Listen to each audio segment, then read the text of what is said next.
కూటమి ప్రభుత్వం అధికారంలోకి వచ్చిన తర్వాత అక్రమ కేసులు బనాయించడం అనేటువంటిది ఆనవాయితీగా మారిపోయింది. ఈరోజు వైఎస్ఆర్ కాంగ్రెస్ పార్టీకి సంబంధించి సాధారణ స్థాయి నాయకుడి దగ్గర నుంచి శాసనసభ్యులుగా, మంత్రిగా గత ప్రభుత్వంలో పనిచేసినటువంటి వాళ్ళందరినీ టార్గెట్ చేసి ఒక పథకం ప్రకారం వాళ్ళని చిత్రహింసలకు గురి చేయడం అనేటువంటిది దురదృష్టకరమైనటువంటి పరిణామం. కావలిలో 2 సార్లు శాసనసభ్యుడిగా ఉన్నటువంటి వ్యక్తి రామిరెడ్డి ప్రతాప్ కుమార్ రెడ్డి గారు ఇప్పటికే అనేక రకాలైనటువంటి కేసులు నమోదు చేయడం, ఇటీవల ఒక 307 కేసు పెట్టడం, మరలా నిన్న ఎమ్మెల్యే గారి మీద హత్యా ప్రయత్నానికి ప్రతాప్ కుమార్ రెడ్డి గారు ప్లాన్ వేశారు అని చెప్పని ఆయన్ని ముద్దాయిగా ఎఫ్ఐఆర్లో చూపించడం జరిగింది. ఎవరైనా రామిరెడ్డి ప్రతాప్ కుమార్ రెడ్డి గారి వ్యక్తిత్వం, మనస్తత్వం తెలిసినటువంటి వాడు మర్డర్ చేసేటువంటి స్థాయి ఉండాలా? అటువంటి పనులు చేసేటువంటి వ్యక్తి ఆయనకి పాపం దాంట్లో ఏమన్నా అలవాటు ఉందా? పోనీ ఒకవేళ ఎమ్మెల్యే గారిని హత్య చేయాలనేటువంటి ఆలోచన ఉంటే ఎవరూ లేనటువంటి క్వారీ దగ్గరికి పోయి ఆయన ఏమి చేస్తే ఆయన మీద హత్యక పథకానికి ప్లాన్ చేసినట్టు అనేటువంటిది ఒకసారి ఆలోచన చేయాల్సినటువంటి అవసరం పోలీసుల మీద ఉంది. ఎందుకంటే దొంగతనం చేసినా, దొంగ మాటలు చెప్పినా అతికినట్టుగానే ఉండాలి. కనీసం నీ ఇంటి దగ్గరికి వచ్చి డ్రోన్ ఎగరేసారాయా హత్యా ప్రయత్నానికేనంటే అర్థం ఉంటుంది. ఏమీ లేకుండా ఎవడన్నా ఈ నియోజకవర్గంలో బాధ్యత కలిగినటువంటి వ్యక్తిగా, ప్రజాప్రతినిధిగా ఉండేటువంటి వ్యక్తులు వాటిని విస్మరించి విచ్చలవిడిగా దోపిడీకి పాల్పడుతుంటే, అవినీతి సొమ్ము దోచుకుంటూ ఉంటే వాటిని ఒక మాజీ ప్రజాప్రతినిధిగా ప్రశ్నించాల్సినటువంటి హక్కు, బాధ్యత ఉందా లేదా అనేటువంటిది పోలీసు యంత్రాంగం, కూటమి ప్రభుత్వం సమాధానం చెప్పండి. ఈరోజు అక్కడ అక్రమ మైనింగ్ జరుగుతుంది, ఇల్లీగల్ క్వారింగ్ చేస్తున్నారనేటువంటి సమాచారం ఉంది.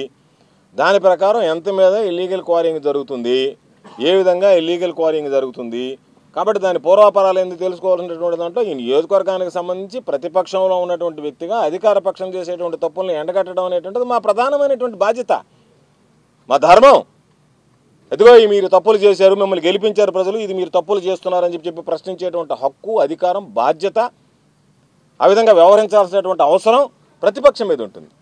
ఆ పరిస్థితుల్లో ఎక్కడన్నా అవినీతి జరిగితే ఒక్క ఈ ఎమ్మెల్యే మైనే కాదు, ఎక్కడ ఎవరు అవినీతికి పాల్పడ్డా ఈరోజు ఇసుక దోసుకుంటున్నారు, బూడిద దోసుకుంటున్నారు, మట్టి దోసుకుంటున్నారు, గ్రావెల్ దోసుకుంటున్నారు, క్వారింగ్లు చేస్తున్నారు, ఇంకా రకరకాలైనటువంటివన్నీ చేస్తున్నారు.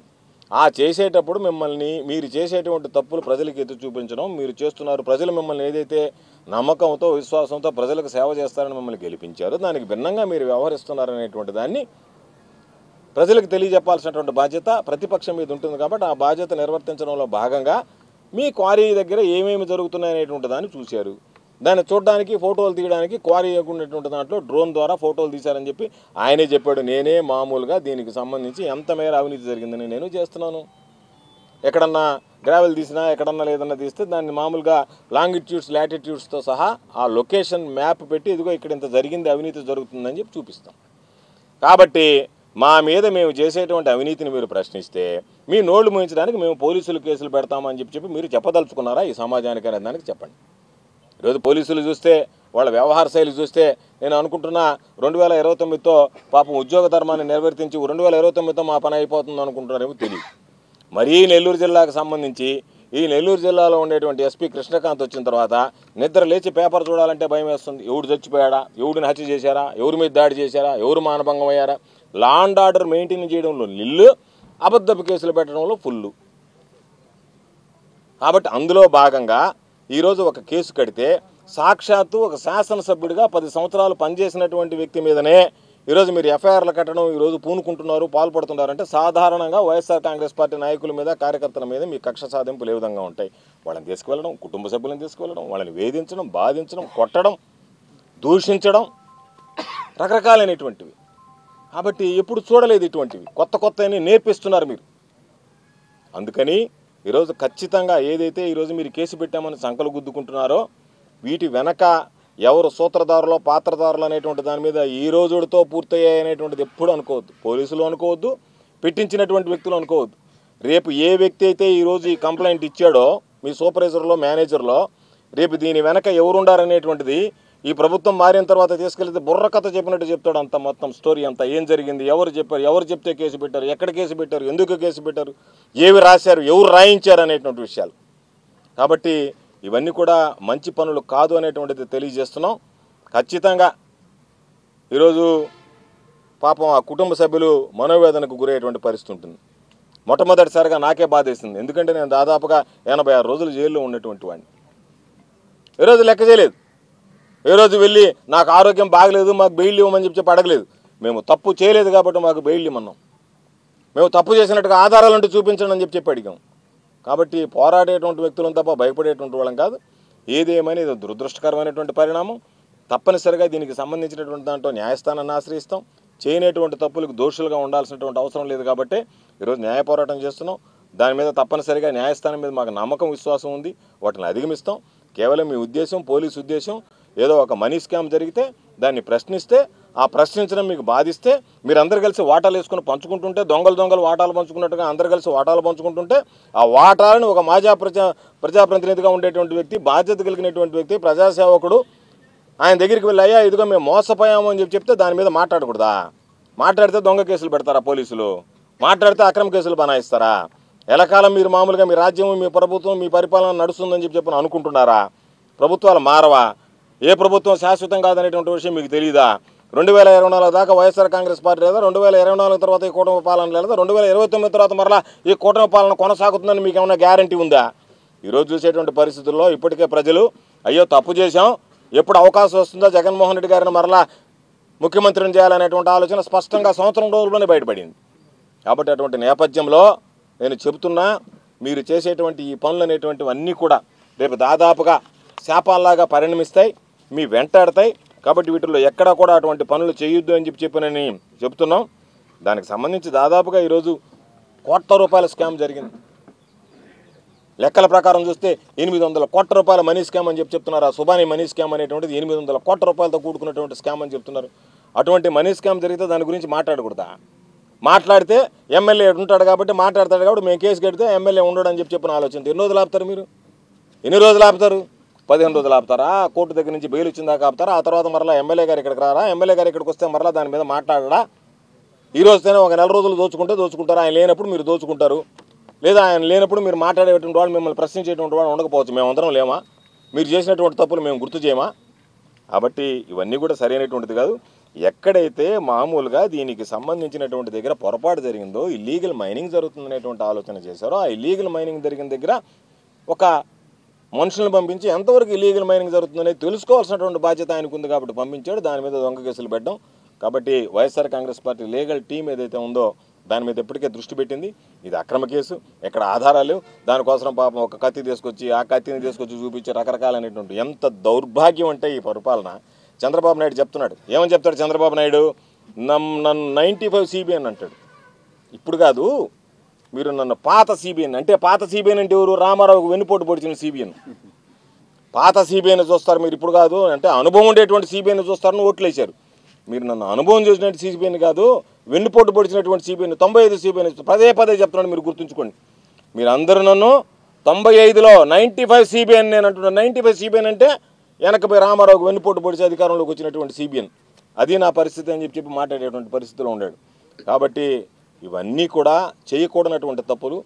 రేపు భవిష్యత్తులో ఎందుకు చెప్తున్నామంటే, ఎవరి చేతిలో ఉండరు. నాయకులు, కార్యకర్తలు ఇప్పుడు అడుగుతున్నారు, ఏమయ్యా మనం ఉన్నప్పుడు ఈ విధంగా చేసామో చూడండి, ఎన్ని నేరాలు ఘోరాలు చేస్తున్నారు అని చెప్పాను. కాబట్టి తప్పనిసరిగా మీరు ఏదైతే పొరపాట్లు చేస్తున్నారో, మీరు చేసేటువంటి పాపాలన్నీ మీకు శాపాల్లాగా వెంటాడతాయి. కాబట్టి ఒక ప్రజాప్రతినిధిగా ఉన్నటువంటి వ్యక్తికి మేము అందరం అండగా ఉన్నాం. ఇక్కడ ఉన్నటువంటి కావలి నియోజకవర్గ ప్రజలు, జిల్లా ప్రజలు ఈరోజు రాష్ట్ర వ్యాప్తంగా ఎక్కడికి వెళ్ళినా కూడా మిమ్మల్ని చీకొట్టేటువంటి పరిస్థితి. రామిరెడ్డి ప్రతాప్ కుమార్ రెడ్డి లాంటి సౌమ్యుడి మీదన ఇటువంటి కేసులు మీరు బనాయించేది అని చెప్పి, కాబట్టి తప్పనిసరిగా న్యాయస్థానాన్ని ఆశ్రయించాం. న్యాయం జరుగుతుంది. ప్రజలందరికీ కూడా మేము ఇది ఒక కనువిప్పు కలగాల్సింది.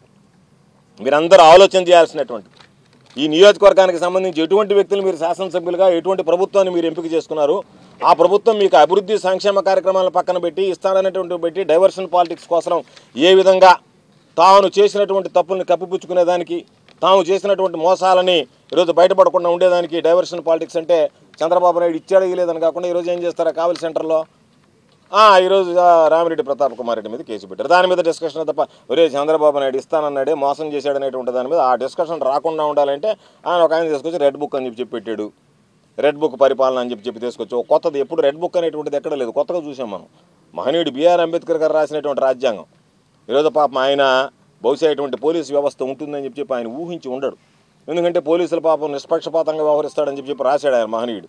ఆయన కనుక ఇటువంటి వాళ్ళు ఉండాలంటే పోలీసుల మీద కూడా పాపం ఆయన ఏ విధంగా చట్టాలు ఏ విధంగా ఉండాలా, సెక్షన్లు ఏ విధంగా ఉండాలా, మ్యాజిస్ట్రేట్లు ఏ విధంగా నడుచుకోవాలి అన్నీ కూడా చెప్పి ఉండేవాడేమో పాపం. కాబట్టి దౌర్భాగ్యం ఇది.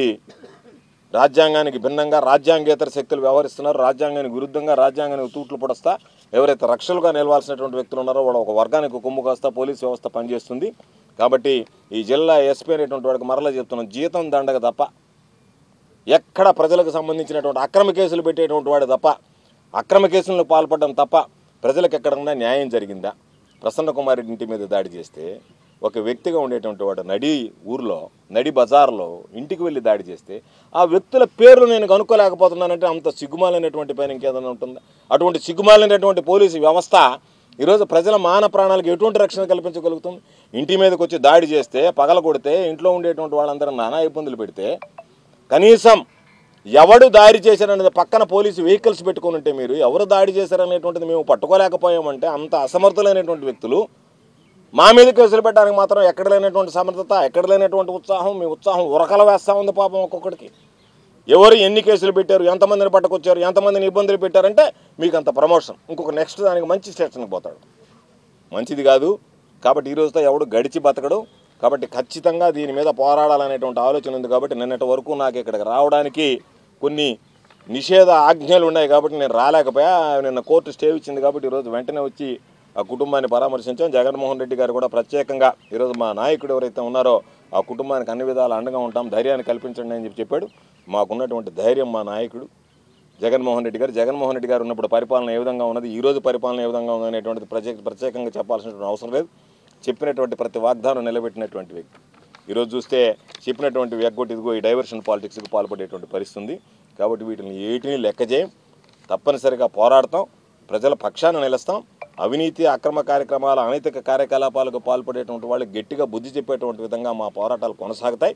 భవిష్యత్తులో కూడా ప్రతాప్ కుమార్ రెడ్డి అనేటువంటి వ్యక్తి తాత్కాలికంగా ఈరోజు లేకపోవచ్చు, కానీ ప్రతాప్ కుమార్ రెడ్డి అనేటువంటి వ్యక్తి ఈ కావలి నియోజకవర్గ ప్రజల యొక్క హక్కులు కాపాడడానికి, కావలి నియోజకవర్గానికి సంబంధించినటువంటి ఏదైతే ఆస్తిపాస్తులు ఉన్నాయో ప్రజలకు సంబంధించినటువంటి వాటిని కాపాడడానికి, ప్రకృతి సహజ వనరులు మీరు దోచుకు వెళ్తుంటే మిమ్మల్ని నిలువరించడానికి ప్రయత్నం చేస్తాం. ఆ ప్రయత్నాలు కొనసాగుతాయి అనేటువంటిది ఈ సందర్భంగా తెలియజేస్తాం.